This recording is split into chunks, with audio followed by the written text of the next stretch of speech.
Welcome to the Crying Inside channel, where stories about family, betrayal, and justice are shared with the most genuine emotions.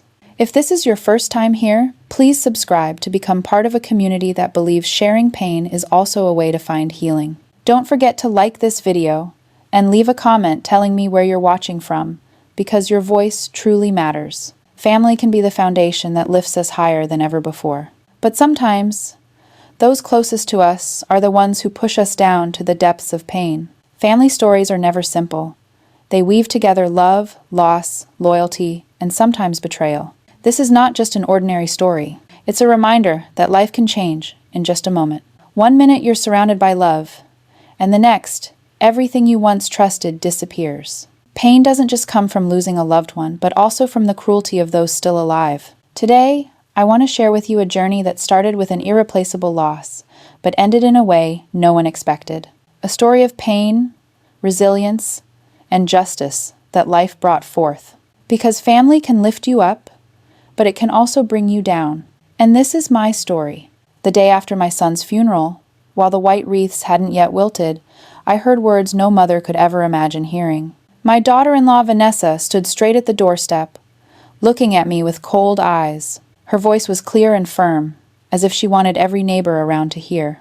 "This house belongs to me. You're out of here." I stood there frozen, my hands still trembling from exhaustion after so many days of mourning.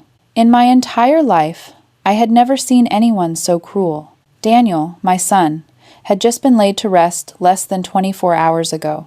I could still hear the echo of hymns in the church and smell the white rose petals arranged for the memorial. Yet right at the doorstep of the house I helped pay for, they treated me like a stranger.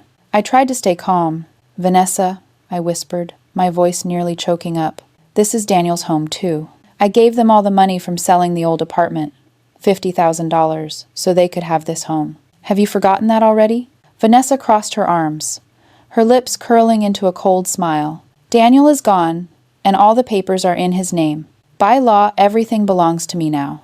You're just a guest here, and guests have to leave eventually." Neighbors walking by paused and looked on. Some showed pity, others avoided my gaze. I felt exposed on the street, stripped of all dignity. Right after the funeral, while the pain of losing my child was still fresh, I was driven out of the place I once called home. I turned my back and walked away, dragging a heavy suitcase along the pavement. Each step felt like a weight pressing down on my shattered heart. I recalled every moment I'd spent in that house.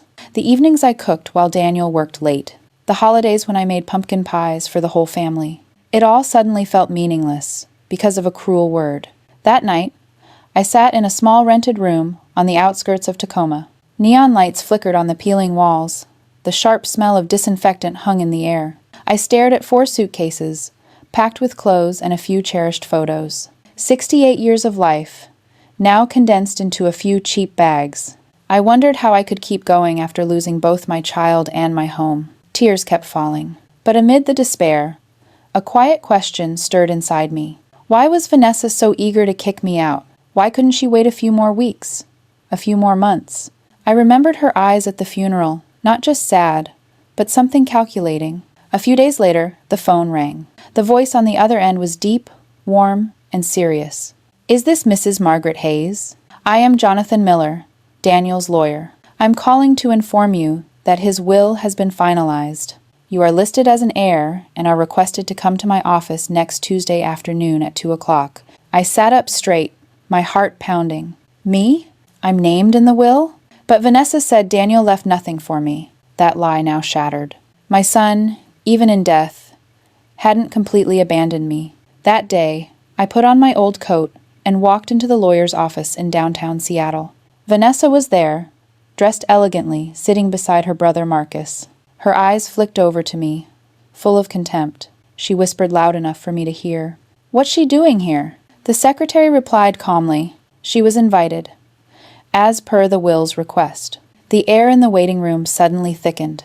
Vanessa's lips tightened, but her eyes flashed with worry. I sat down quietly, holding my silence. A small but strong hope stirred inside me. Maybe Daniel left me something after all. Maybe a few keepsakes. Maybe just a few words. But whatever it was, I knew the truth was about to come out. The meeting room door opened, and Lawyer Miller appeared, holding a thick stack of files. He invited everyone inside. I took a deep breath and followed. Vanessa sat across from me, her face cold as ice, but I noticed her hand clenched so tightly her knuckles turned white. The lawyer began reading. The first part, just as expected, covered the main assets: the house, the car, the life insurance. All left to Vanessa. She nodded, lips curling into a victorious smile. I stayed silent, feeling my spirit sink. But then, the lawyer's tone changed. There was an additional clause. A sealed envelope that Daniel sent 3 months ago. The beneficiary, named explicitly, is me. The room was completely silent. Vanessa looked up, her eyes full of surprise. I stared straight ahead, my heart pounding. I knew from this moment on, everything would change. My name is Margaret Hayes, and I am 68 years old. I spent my entire life as an elementary school teacher in a small town near Portland, Oregon. For over 30 years, I stood at the front of the classroom, teaching hundreds of children how to read, live kindly, be patient, and respect others. People often say teaching isn't a wealthy profession, but I've never regretted it. Because my greatest happiness wasn't money, it was seeing those kids grow up, start families, and build stable careers. My husband passed away early, when Daniel, my only son, had just turned 20. Since then, I've been both mother and father, doing my best to raise him. Daniel is my pride and joy. He's smart, hardworking, and determined. After graduating with a degree in computer science, he got a job as a software engineer in Seattle, a big city a few hours' drive from Portland. I remember the day Daniel called home, his voice excited as he told me, "Mom, I got hired by a tech company. A new life was beginning." I cried happy but worried, knowing he would be far from my care. Not long after, Daniel brought Vanessa home to meet us. She was 40 years old then, 4 years younger than Daniel, beautiful, stylish, and sharp-tongued. I could immediately tell Vanessa was the kind of woman who valued material things and status. Seeing the sparkling designer bag on her shoulder and hearing their dinner talk about real estate and stocks made my heart sink. But Daniel was infatuated. He looked at Vanessa with admiration, as if she were the center of the world. My relationship with Vanessa was never warm. We kept things polite on the surface, but underneath, there was a cold distance. I tried to accept it because I thought, as long as Daniel was happy, I would be at peace too. Daniel was usually the bridge, the only one keeping the mother-in-law and daughter-in-law relationship from breaking. When I visited Seattle, Daniel was always the one to talk, pulling me into family meals, while Vanessa just sat there, sometimes forcing a smile. That year, Daniel and Vanessa decided to buy a bigger house in Seattle. It was a 2-story house with a small front yard, located in a quiet neighborhood, but the deposit they needed was beyond their means. Daniel called me, his voice both guilty and hopeful.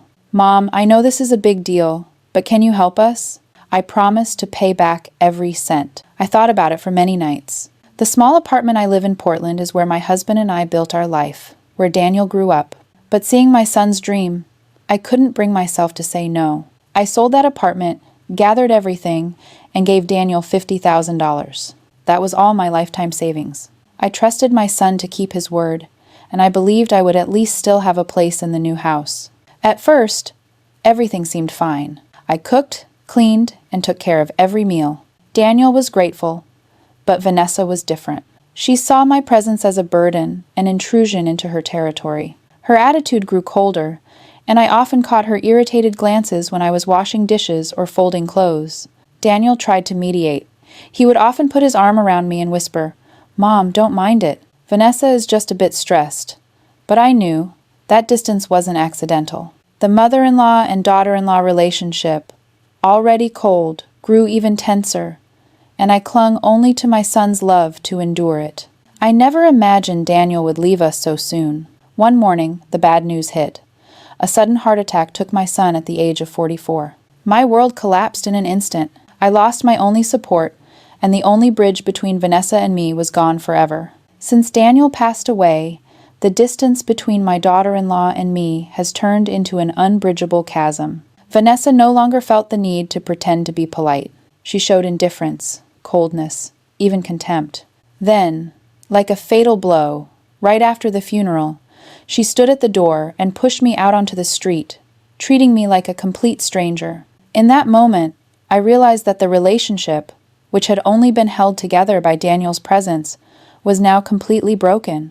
Between Vanessa and me, there was never any real bond, just a single thread, and when Daniel was gone, that thread snapped. But I didn't know that Daniel had seen all of this coming. My son, silently, had prepared a way out for me, proof that a child's love never disappears, even when they're no longer here, and that preparation would change my whole story. Daniel's funeral was held at a small church on the outskirts of Seattle. It was an old red brick building with a gray tile roof and a neatly trimmed green lawn in front. That morning it was drizzling lightly. Raindrops tapped softly on the windows, creating a heavy atmosphere that matched everyone's mood. From afar, I saw the white wreaths carefully placed at the church entrance. Most of them were roses, Daniel's favorite flower. Inside, the parish choir was singing solemn hymns. Their voices echoed under the high vaulted ceiling, blending with the organ music, tightening my heart. I sat in the front row, hands trembling as I held a tissue. My son lay there in a polished oak coffin, his face peaceful as if he were sleeping.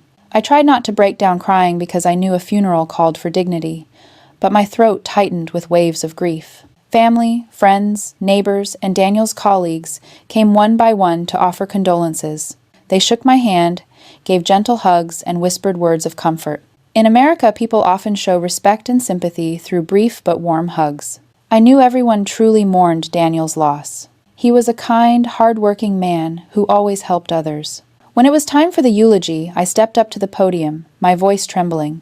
I recounted Daniel's childhood, the tough days he studied hard, his resilience after his father passed early, and the pride when he succeeded in his career. Everyone listened closely. A few wiped away tears. In American culture, a eulogy isn't just to praise the deceased, but also a chance to recall beautiful memories, so everyone remembers that they lived a meaningful life. When the ceremony at the church ended, everyone moved to the hall at the back for a light meal. It's a familiar tradition at funerals in the U.S. The tables were set with coffee, sandwiches, salads, and a few simple hot dishes. Family and friends sat in small groups, eating and chatting, sharing memories of Daniel. The atmosphere was both sorrowful and warm, a way for those left behind to find comfort in each other. I walked along the rows of seats, receiving condolences, hearing them speak of Daniel with tender eyes. But amid those comforting words, I still felt the coldness from the one person who was supposed to be my support, Vanessa. She wore an elegant black dress, carefully made up, her eyes just red enough for outsiders to believe they were tears of a grieving widow. She forced smiles at everyone who came to talk, hugging them skillfully, like an actress completing her role. But when our eyes met, the fake act became clear. Vanessa avoided looking at me, sometimes whispering to her cousin in a voice low enough that others couldn't hear, but I could feel the discomfort in every gesture. I caught bits of her talking about rearranging her life, about new chapters ahead, words that felt completely out of place at a funeral. I sat quietly in a corner, holding a cup of cold coffee. While everyone else chatted warmly, I felt like an outsider. American culture values community sharing, and here everyone tried to support each other. But my daughter-in-law, who should have been the closest family, isolated me from that circle. She played the perfect grieving widow in front of others, but to me, her attitude was nothing but indifference and distance. At that moment, I suddenly realized the distance between Vanessa and me wasn't something that began only after Daniel died. It had been simmering for a long time, just waiting for the day Daniel was gone to explode. In the funeral space steeped in American culture, with white roses, hymns, eulogies, and shared meals, I felt my loneliness clearly. I had just lost my son and my place in my own family. The funeral had been over for a day. I was still exhausted, my eyes stinging after many sleepless nights. In the room upstairs, where I had stayed for the past 2 years, the suitcases were still unpacked. I planned to clean up, organize my things, and slowly figure out how I would live without Daniel. I thought at least I still had a place in this house, the one I had spent a lifetime saving to help buy. That morning, Vanessa knocked on the door. I thought she had come to check on me, or at least to discuss the remaining funeral arrangements. But no. She stood with her arms crossed at the door, her face cold. Her tone was harsh. "Margaret, we need to talk." I nodded and invited her in. But Vanessa didn't come inside. She just stood there, staring straight ahead, emotionless. "I need space to grieve." This house is mine now. Your presence suffocates me. You should make other arrangements." I was stunned. Those words, spoken coldly, cut like a knife. I stammered. "But Vanessa, this is Daniel's house, and I helped pay for it too." "Say what you want. The papers are in Daniel's name. He's gone, so everything belongs to me. You're just a guest, and it's time for guests to leave." I felt the ground beneath me give way. I'd just lost my only son. Now I was being kicked out of my shelter. I tried to stay calm, holding back tears. "Vanessa," I whispered, "at least let me stay a few more months. I have nowhere else to go." Vanessa shook her head. "No, I don't want to. I need space to start over. Every time I see you, I think of Daniel, and I can't bear it." His voice was steady, but his eyes flashed with determination and a hint of contempt. I sat down on the edge of the bed, my hands trembling. My mind was spinning with a flood of questions. What did I do to deserve this kind of treatment? I used to take care of this house. I cooked every meal. I looked after everything when Vanessa was busy. And now, after Daniel's passing, I'm treated like a burden that needs to be gotten rid of. In the days that followed, I quietly packed my things. Every time I walked down the hallway, I caught Vanessa's gaze, no longer pretending to be friendly. She watched my every step, as if making sure I would really leave this place. I went to the kitchen and opened the fridge. The food I had cooked was still there. Vanessa casually threw it into the trash bag without a word of explanation. I sat and watched, my heart aching. In the house I once thought was my home, I now felt like a stranger. On the last day, Vanessa appeared at my door, arms crossed. "You have 24 hours to pack everything up. I want this room empty by tomorrow." I looked up at her, tears welling in my eyes. "Vanessa," I choked out, "at least let me find a stable place to stay." She replied coldly, "You've lived with us long enough. It's time for you to take care of yourself." I packed my life into 4 suitcases and 2 cardboard boxes. 68 years of life. So many memories, now all condensed into a few old bags. I remember Daniel once said, "Mom, just think of this as your home. When you want to live on your own, I'll help you find a place." He promised, and I believed him. But now, that promise went to the grave with him. That afternoon, I dragged my suitcase down the stairs. Vanessa stood waiting at the door, her face unreadable. As I stepped out, she just said, "Good luck." Then the door slammed shut, leaving me standing in the light drizzle. I looked at the house one last time. The house with a small garden where I used to plant rose bushes, where Daniel used to sit and read the newspaper in the morning. Now everything belongs to Vanessa, and I have no place in it anymore. I drove to a cheap motel on the outskirts of Tacoma. A small room, stained walls, dim lighting. I sat on the bed, looking around the unfamiliar room. I lost my son, my home, and my only support. A feeling of emptiness overwhelmed me, like the whole world had turned its back on me. But deep down, a question kept echoing. Why was Vanessa so eager to kick me out? Why couldn't she give me more time? That question remains unanswered, but I have a feeling there's something more behind that cruelty. I sat on the bed in the small motel room in Tacoma, the pale yellow light casting my shadow on the stained wall. In front of me were 4 suitcases and 2 cardboard boxes, holding everything left after being kicked out of my son's house. 68 years of life, so many memories, now packed into a few worn-out pieces of luggage. I reached out and touched an old family photo, my eyes blurring with tears. I thought about my old age, a woman without a husband, now also losing her only son. At this age, I should have a peaceful home, surrounded by family, cared for in my final years. But reality is different. Here I am, alone in this cold room, hearing the hum of traffic on the highway, feeling like the world has abandoned me. Vanessa's words echo in my head, clear and cold. "You're just a burden." Those words aren't new. For a long time, I felt the way she looks at me. At dinners, when Daniel asked my opinion about work, Vanessa would usually cut in half, jokingly, half seriously. "Your mom doesn't understand technology. Why ask her?" I stayed silent, forced to smile, but my heart ached. Or when I helped watch the house, cleaned up, she'd say, "You can rest. We don't need help." But her eyes said the opposite, looking at me like I was a spare part. Daniel always tried to soothe things. He put his arm around me and softly said, "Mom, don't overthink it," Vanessa is just a bit blunt. But I knew, deep down, I was never truly seen as family by my daughter-in-law. I only existed because of Daniel, and his presence was the only bridge between us. Now, that bridge has broken. Daniel's sudden death shattered everything. Years of hidden tension, masked by polite appearances, have now exploded into harsh actions. Vanessa no longer has to pretend. She doesn't have to keep up the image of a respectful daughter-in-law in front of her husband anymore. She revealed her true nature. Cold, selfish, seeing her mother-in-law as nothing more than an obstacle to remove. I remember the first day I moved in with my son and daughter-in-law.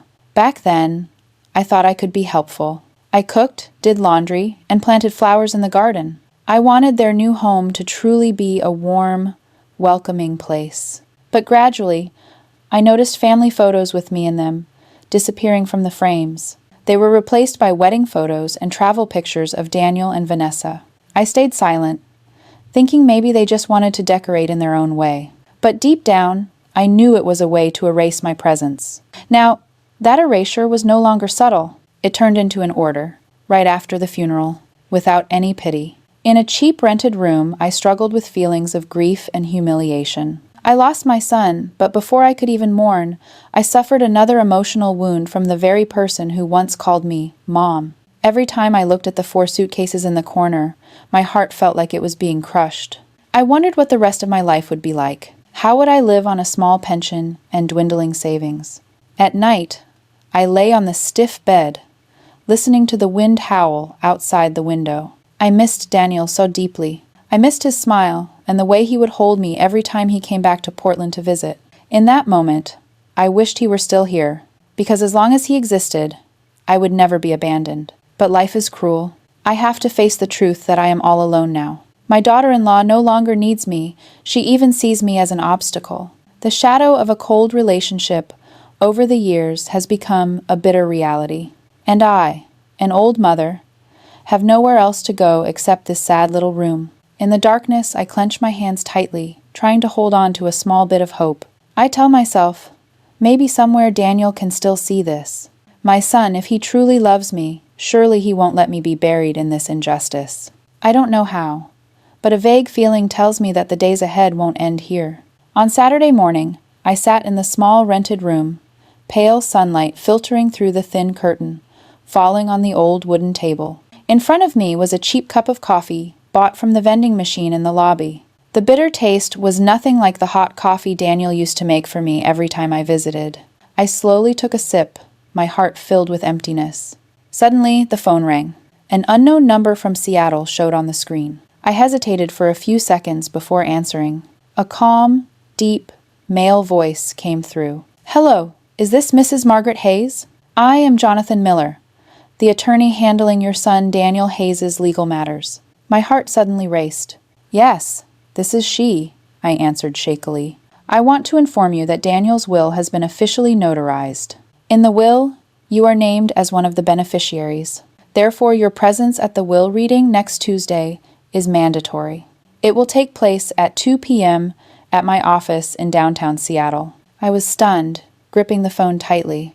"You said I am named in the will?" My voice cracked, unable to believe it. "That's right, Mrs. Margaret. Please be punctual." After he hung up, I just sat there, my heart pounding. Vanessa's words right after the funeral echoed in my mind. "Daniel left nothing for you. Everything belongs to me." I remember clearly how she said it, so certain and without hesitation. I believed her, thinking Daniel would leave everything to his wife. But now, the truth is different.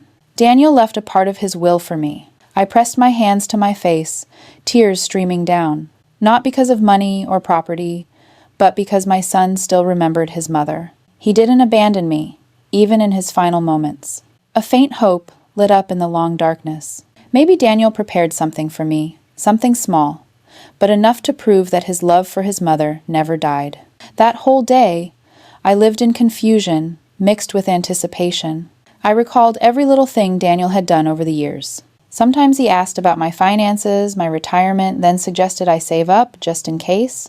I always thought he cared just like a devoted son. But maybe he was planning something, quietly preparing.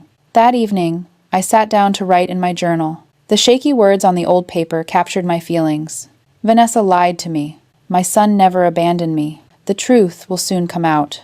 Sunday passed slowly. I went out for a walk along the small street near the motel. Grocery stores, cafes, laundromats, all dull, but somehow brought me a rare sense of peace. I thought about the will reading. I pictured Vanessa sitting in the lawyer's office, confident she'd get everything, then shocked to learn Daniel left a part for me. That thought made me smile, my first smile since my son passed away. On the second night, I almost couldn't sleep. I lay on the hard bed, listening to the ticking clock. Each passing minute brought me closer to the truth. I was nervous, anxious, but there was also a strange feeling like waiting for a gift I never expected to receive. On Tuesday morning, I wore my old gray wool coat and my black shoes with worn heels. I looked at myself in the mirror. Even though my face was full of wrinkles and my eyes tired, I still saw a glimmer of hope. I grabbed my handbag, took a deep breath, and stepped outside. Seattle greeted me with a gloomy sky and light drizzle. I drove downtown, my heart pounding every time I thought about what was about to happen. When I arrived at Lawyer Miller's office, I saw Vanessa's silver BMW parked outside. She stepped out in a classy black dress and high heels, accompanied by Marcus, her brother. The moment she saw me, Vanessa's face briefly tightened. She whispered to Marcus, and together they quickly went inside. I walked up to the reception desk. The young secretary smiled politely. "Mrs. Margaret Hayes, right? Please have a seat. The will reading will start shortly." I sat down in the leather chair, clutching my handbag tightly. A flood of emotions rose inside me. Fear, excitement, anticipation.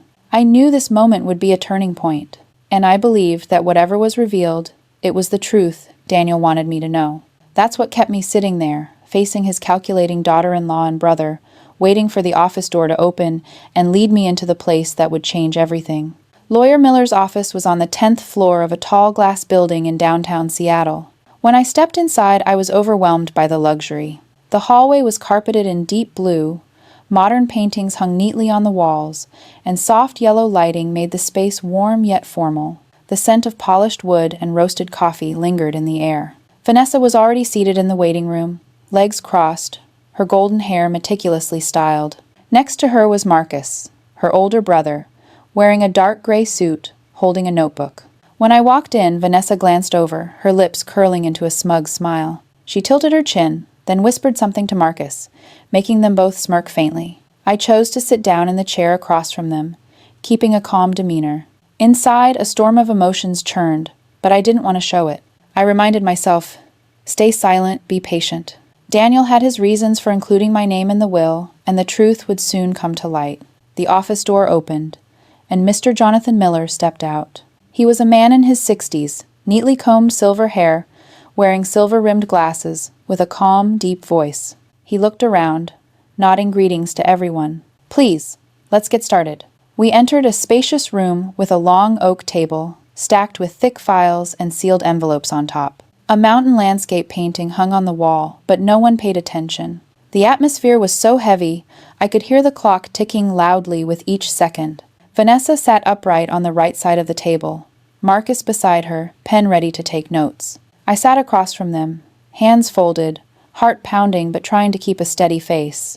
Lawyer Miller opened the file, speaking slowly. "First, I want to remind everyone that Daniel Hayes, while fully of sound mind, left this will, and I am a direct witness. The document has been legally certified." He paused, looking at each of us to make sure we were listening. Vanessa nodded, lips pressed tight, eyes shining with certainty. Clearly, she was confident that everything belonged to her. Mr. Miller continued. "According to the will, the entire house at 214 Maple Street, Seattle, is transferred to his wife, Vanessa Hayes." Vanessa smiled with satisfaction, turning to look at Marcus. I saw him quickly jotting down neat bullet points. "Next, all vehicles owned by Daniel, including the blue BMW and the family SUV, are also transferred to his wife." Vanessa nodded slightly, showing no surprise at all. Besides that, the entire amount in the retirement account, along with the life insurance policy worth $200,000, was left to Vanessa Hayes. Vanessa sat up straight, a victorious smile curling on her lips. She glanced at me briefly, her eyes full of mockery. It was as if her gaze said, "See, it's all mine. and you have nothing." I lowered my head, my hands clenched tightly under the table. My heart ached sharply. All the assets Daniel left behind belonged to his wife. Just as I had thought, Vanessa would inherit everything. For a moment, I felt the flicker of hope suddenly fade away, but I remained silent. I remembered the lawyer's firm voice from the call. "You are named in the will." He couldn't be mistaken. I took a deep breath, waiting. The tension in the room was like a stretched wire. Vanessa began to relax, even leaning back in her chair. Her voice was light, but full of sarcasm. "I told you already. Daniel knew who truly deserved everything," Marcus whispered. "Everything is going according to plan." But just then, Mr. Miller turned to another page, his tone changing. "However, there is an additional clause, a separate document that Daniel added to the will 3 months ago." Vanessa immediately sat up straight, the smile disappearing from her face. Marcus stopped writing, looked up, eyes showing a hint of confusion. I sat still, my heart starting to race. Mr. Miller took out a sealed yellow envelope and placed it on the table. "This is the supplement Daniel left, to be read after the main estate was announced. The beneficiary is—" He paused, his gaze turning toward me. "Mrs. Margaret Hayes." The room fell into complete silence. I could clearly hear my own rapid breathing. Vanessa's eyes widened, her expression shifting from surprise to anger. Her glare seemed like it could burn me to ashes right then and there. Mr. Miller continued, his voice calm and steady. "Daniel left a separate envelope for his mother, and specifically requested that Mrs. Margaret Hayes be present at the will reading. The detailed contents will be revealed after the confirmation process is complete."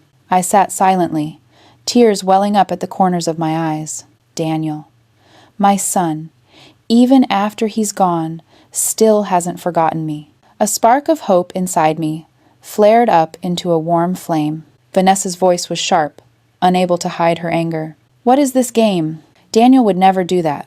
Everything should belong to me." Mr. Miller calmly replied, "The documents bear Daniel's valid signature and are fully certified." "There is nothing wrong here," Marcus whispered into his sister's ear, trying to reassure her. But Vanessa couldn't hide her trembling. Her hands clenched on the table so tightly that her knuckles turned white. She turned to me, her voice dripping with sarcasm. "Don't think you'll get much out of this.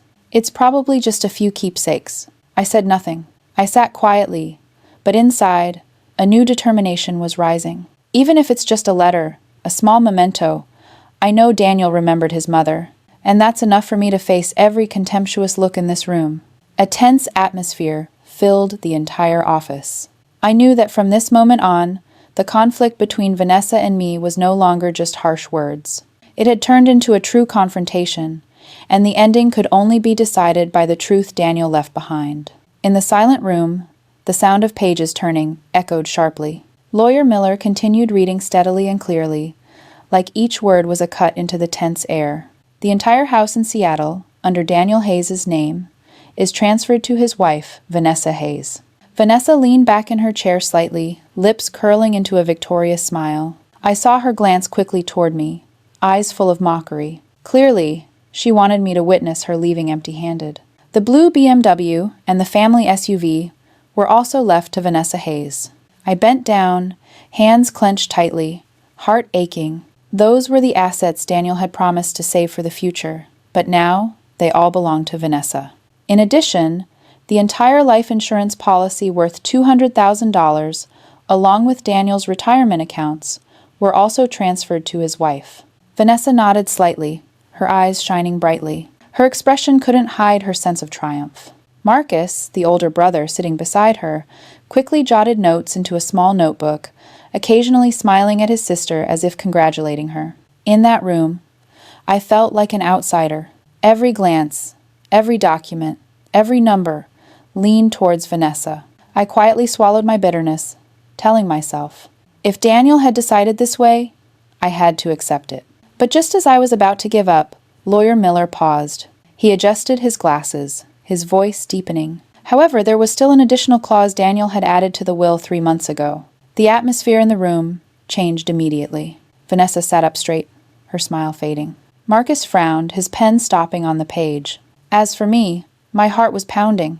I knew this was why Mr. Miller had called me. He opened a file drawer and took out a carefully sealed yellow envelope.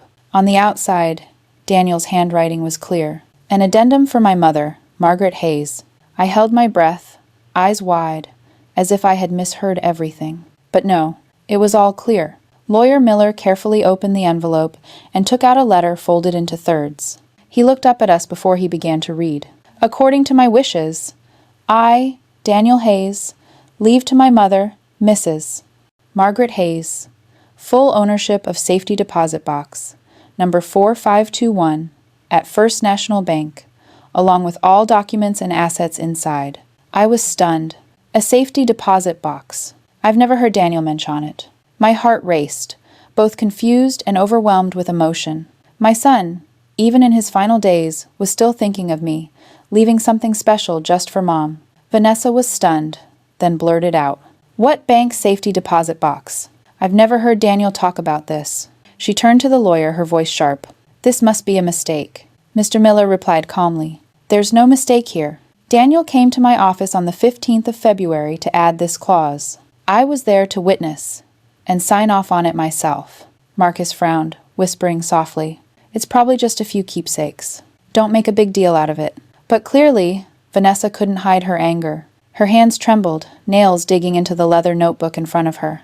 I sat there quietly, tears streaming down my face. Not because I thought the box held great wealth, but because of the feeling that Daniel still remembered me, still protected me even after he was gone. In that moment, I knew my son's love for me had never disappeared. Vanessa gritted her teeth, glaring at me. "Don't think you'll get much. At most, just some old photos and letters." I pressed my lips together, saying nothing. Inside me, a quiet belief was starting to flare up. Whatever's in that box, it's a gift Daniel left me, and no one can take it away. Lawyer Miller closed the file and spoke in a calm voice. "That's the entirety of the will. Any disputes can be taken to court. But let me remind you, all signatures and notarizations are completely legal." The room fell silent. Vanessa took a deep breath, trying to stay calm, but her eyes betrayed her disappointment and anger. Marcus gently placed a hand on his sister's shoulder, but even he looked a bit unsettled. As for me, I sat still, hands resting on my lap, feeling a strange strength rising inside.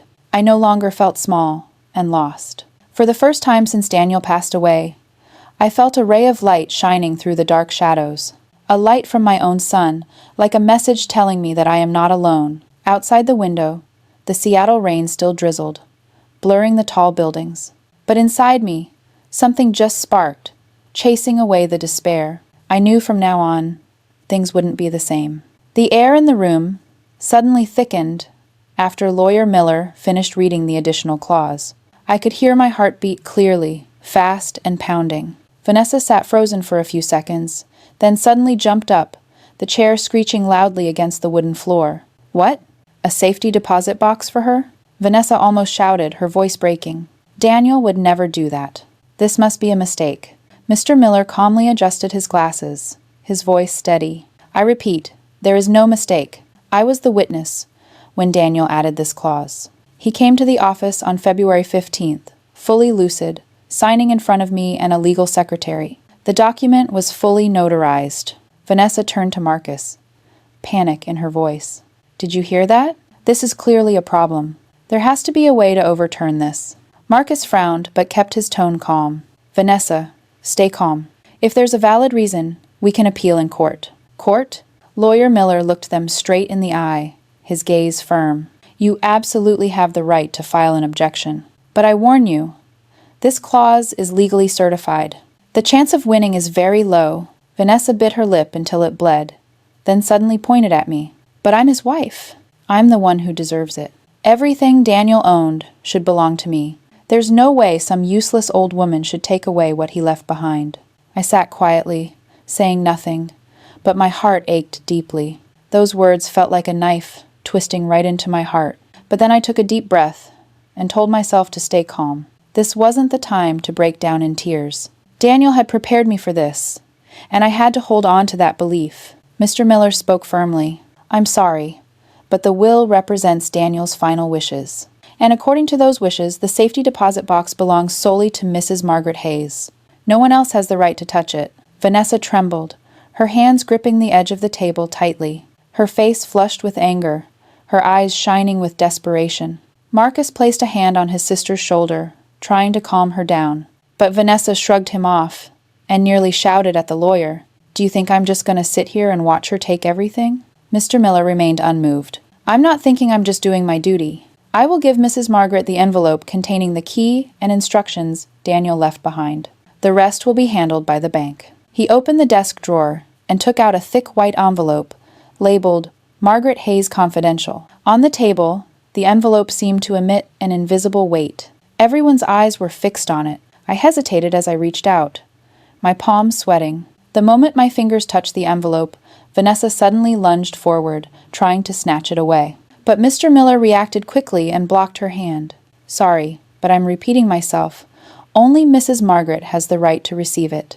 Vanessa froze, her eyes wide like a cornered animal. She stared at me, her voice shaking with anger. Does she really think Daniel left her anything valuable? At most, it's just some old photos and meaningless letters. Don't get your hopes up. I hugged the envelope tightly to my chest and replied calmly, "Even if it's just a letter, it's something Daniel wanted his mother to have.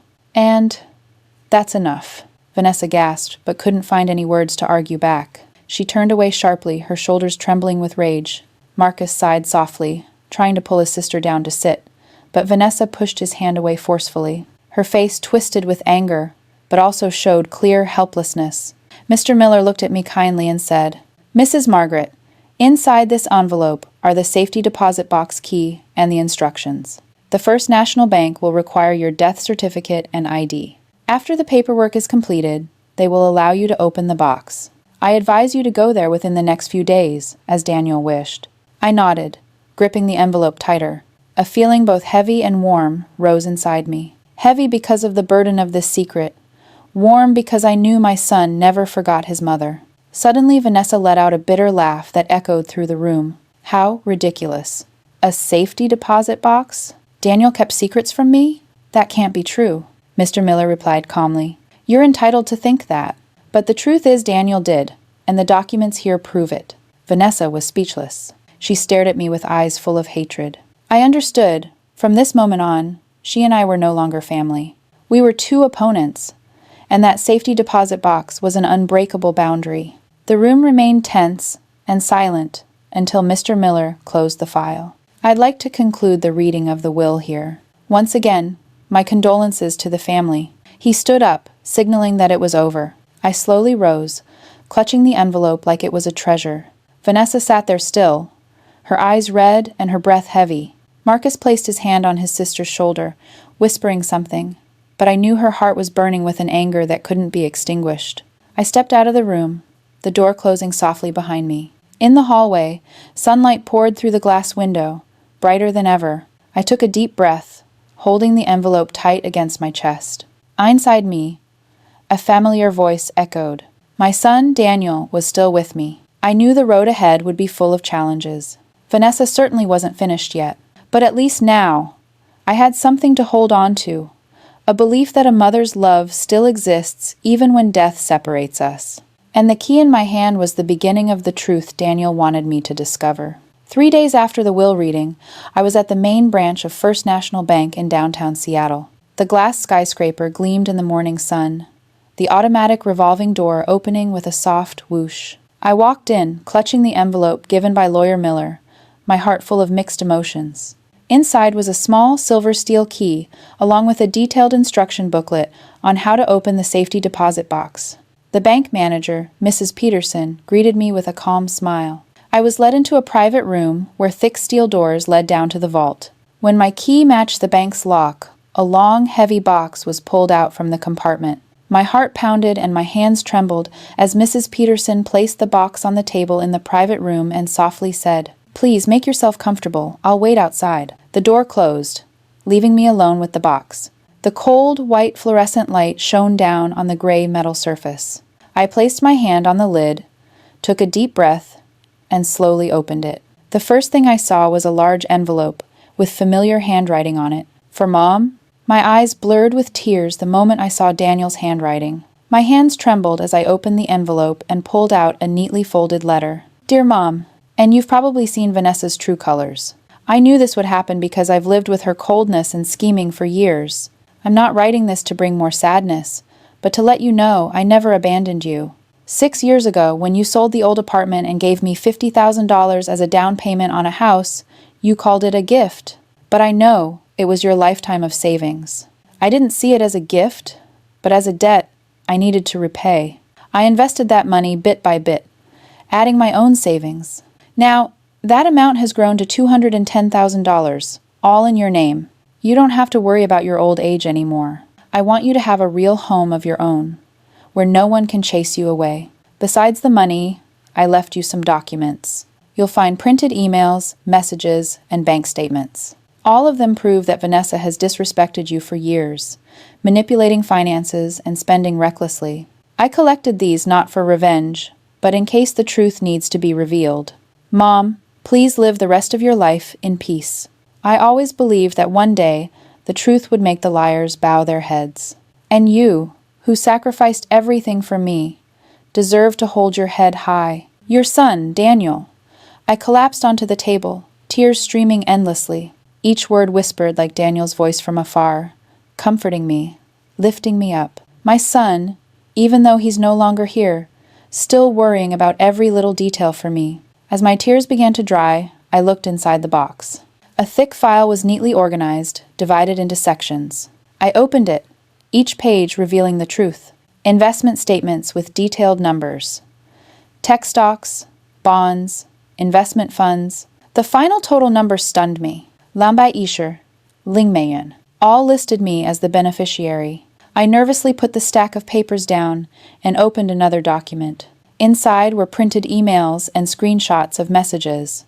The cold words appeared clearly. She's such a nuisance, always lurking around the house. As soon as Daniel lets his guard down, we'll get rid of her. Daniel's salary can cover everything, but make her chip in a little so she feels useless.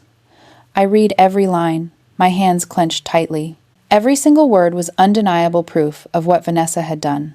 There were also credit card statements. Thousands spent on designer goods, spas, luxury hotels in New York, while Vanessa constantly complained about not having enough money for groceries. In the file, there were some of Daniel's handwritten notes, too. Mom must never find out the truth, but I have to keep this because I believe one day you'll need it. I put the papers down, overwhelmed by a mix of emotions. Pain over what my daughter-in-law had done, but also relief that the truth was finally clear. Daniel was not blind. My son had seen everything and prepared everything so I wouldn't break. I looked back at the box. Besides the letters and documents, there was a small photo album. I opened it and saw pictures of Daniel and me on old trips. The park in Portland, a vacation on the Oregon coast, his graduation ceremony. Those photos, which Vanessa had deliberately removed from the house, were now carefully preserved by Daniel. I gently touched the photo of Daniel smiling, feeling deeply moved. Thank you, Daniel. I won't let you down. Outside, a soft knock sounded on the door. Mrs. Peterson called softly from outside. Mrs. Margaret, are you okay? I wiped my tears and softly replied, I'm fine, thank you. I gathered all the papers and carefully locked them in the large envelope the bank had prepared. As I stepped out of the room, the light outside suddenly seemed brighter. It was as if the whole city of Seattle lit up with the relief in my heart. From that moment on, I knew I was no longer the frail old mother pushed away by my daughter-in-law. I held not only Daniel's protection but also the proof of the truth. And above all, I had a priceless gift. My son's love, preserved in every word, every number, every photo. I left the bank, clutching the envelope tightly to my chest. Under Seattle's sunlight, I lifted my head high, quietly telling myself, the battle isn't over yet. But this time, I'm not afraid anymore. I have the truth on my side. I returned to the house on Maple Street on a light, rainy afternoon. This time, I wasn't carrying a heavy suitcase full of despair. Instead, I held a neat bag containing all the documents Daniel left behind. Emails, messages, account statements, and a handwritten letter. With every step on the rain-soaked brick path, I felt lighter, yet more determined than ever. Vanessa opened the door when I rang the bell. She wore a white silk dress, her blonde hair perfectly curled, but her face showed clear tension when she saw me standing there. "What are you doing here?" she asked, her voice sharp but lacking its usual confidence. I smiled softly and stepped inside. We need to talk, Vanessa. And this time, I'm the one bringing the truth to the table. Vanessa crossed her arms, trying to appear in control. If you're going to bring up that meaningless safe deposit box, I suggest you don't waste your time. It's worthless. It's worthless. More than you think. Not just in money, but in truth. I opened the bag, took out the thick stack of documents, and gently laid each part on the table. Printed pages, emails, credit card statements, all neatly arranged. Finally, I placed Daniel's handwritten letter on top. "What's this?" Vanessa asked, her voice trembling. I looked straight into her eyes. "This is the proof. Every word you ever said behind my back, every penny you spent recklessly, and the truth that Daniel knew everything." A printed email where Vanessa wrote to her sister, "As long as she's here, I can't live comfortably. Sooner or later I'll get her out." Vanessa's face went pale, and she took a step back. "Thursday to Thursday," At was just said in anger. I didn't reply, just kept flipping through, a message sent to Marcus. "Daniel is so naive. I told him his mother needed more financial support. He believed me right away. I'll make sure she feels like a burden." Vanessa trembled, her hands clenched tightly. I heard her whisper, "No, that can't be." I pulled out another stack of papers, credit card statements, charges of thousands of dollars for spas, designer bags, luxury hotels. I laid them on the table, each sheet like a knife cutting through her lies. "While you complained about not having enough money for the house, this is what you did." Vanessa slumped into the chair opposite me, eyes wide, breathing heavy. "What? Who gave you these things?" I gently stroked the handwritten letter, my voice calm. "Daniel, my son. He knows everything, and he prepared for this day." Silence filled the room, only the sound of rain falling outside, each drop tapping on the roof tiles. Vanessa bowed her head, her shoulders shaking uncontrollably. She covered her face with her hands, but tears streamed down anyway. I never thought Daniel would do this," Vanessa whispered, her voice hoarse. "I thought I could control everything. I just wanted to keep it all. I was afraid of losing what I was used to." I looked at her, feeling a mix of sorrow and resolve rising inside me. "Vanessa, you had everything. A home, a devoted husband, stability, but you were never satisfied. You chose ambition over love. And now, the truth is exposed. She can't deny it." Vanessa looked up, her face streaked with tears and smeared mascara. No longer the elegant, confident widow, but just a lost woman, desperate in the face of undeniable evidence. I sat up straight, feeling a calmness spread through me. Not joy from revenge, but a sense of justice. Daniel believed I would face this day with strength, and I knew I wasn't allowed to break down. "Vanessa," sobbed, "what are you going to do with these? Are you trying to ruin me?" "No, I don't need to ruin you. You've already done that to yourself. I just need to keep these as a reminder that the truth can't be hidden, and to let you know that Daniel, the man you once looked down on, wasn't as blind as you thought." Vanessa buried her head on the table, her choked sobs completely at odds with the proud woman she once was. I looked at her, then slowly gathered the documents and put them back into my bag. In stark contrast, I stood up with calm composure, my eyes clear and bright. For the first time in months, I felt no longer small or powerless. I had stepped out of the darkness of despair and stood firm in the truth. As I walked out the door, Vanessa remained there, her face buried in her hands, a small figure in the vast empty house. That image etched itself deeply in my memory, a final contrast. On one side, the calm of one holding justice. On the other, the collapse of someone who built their castle on lies. Outside, the rain had stopped. Weak light filtered through the clouds, shining on the wet street. I took a deep breath and walked forward, with firmer steps than ever before. Daniel had given me the strength to move on, and I knew that from now on, I was no longer the abandoned mother. I am someone protected by the truth. A month after that tense confrontation with Vanessa, I packed my bags and moved into a small senior apartment in Bellevue, not far from Seattle. The community was built specifically for retirees, quiet and friendly. The building is only 3 stories tall, painted white with a soft blue tint, surrounded by tulip and rose gardens blooming in the spring sunshine. My apartment has just 1 bedroom, a cozy living room, and a well-equipped kitchen. From the balcony, I can see Lake Sammamish in the distance, its surface shimmering with light. The simple space gives me a feeling of safety and freedom two things I lost for many years living under the roof that Vanessa claimed as her territory. My finances are now more stable than ever. The money Daniel left me, combined with my pension and savings, is enough for me to live comfortably without fear of eviction or depending on anyone. For the first time in years, I can sit down, budget for myself, and know that every decision is in my hands. That feeling is truly liberating. Every morning, I wake up early, brew a hot cup of tea, and open the balcony door to breathe in the fresh air. I no longer hear harsh words or feel scrutinized eyes. Instead, I hear birds singing and children laughing while visiting their grandparents in the courtyard. I started joining community activities organized by the building. On Mondays and Thursdays, I attend oil painting classes. My hands, once used to chalk and blackboards as a teacher, now tremble holding brushes, letting my spirit flow into vibrant colors.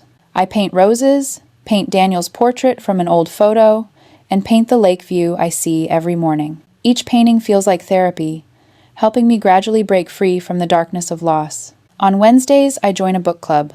New friends, my age, gather around a wooden table, sharing classic American novels, poetry, and books on life philosophy. I listen, and sometimes add a few words. The feeling of connection and being heard warms my heart. On weekends, I join walks around Bellevue Park, where the maple trees blaze bright red every fall. I've met many new people, including single moms and widowed grandfathers, each with their own story. We share and comfort each other, and little by little, I no longer feel alone. In my small apartment, I hang the letter Daniel left me in a wooden frame right on my desk. Every time I look at the words, "Mom deserves peace," I feel steady inside. My son, even though he's gone, still guides me toward a meaningful life. At night, instead of crying alone in the dark like I did at first, I sit at my desk, turn on a warm yellow lamp, and write in my journal. I record every moment of the day, every little joy. It might be a painting I just finished, a poem someone read at the book club, or simply a friendly smile from a new neighbor. All these pieces help me rebuild a peaceful life. Sometimes the longing for Daniel still rushes back, but instead of letting it swallow me, I learn to turn it into motivation. I believe if Daniel were alive, he'd want me to keep living happily and not let pain defeat me. I have stepped out of the darkness, and now I'm slowly finding the light again. One summer afternoon, I stood on the balcony, watching the sunset paint the Bellevue sky red. I smiled and softly whispered, "Daniel, you were right. Mom deserves peace." And now, Mom has found it. Looking back at the whole story from being pushed out of the house after my son's funeral to holding the letter and documents Daniel left, I realize there are things bigger than money or power.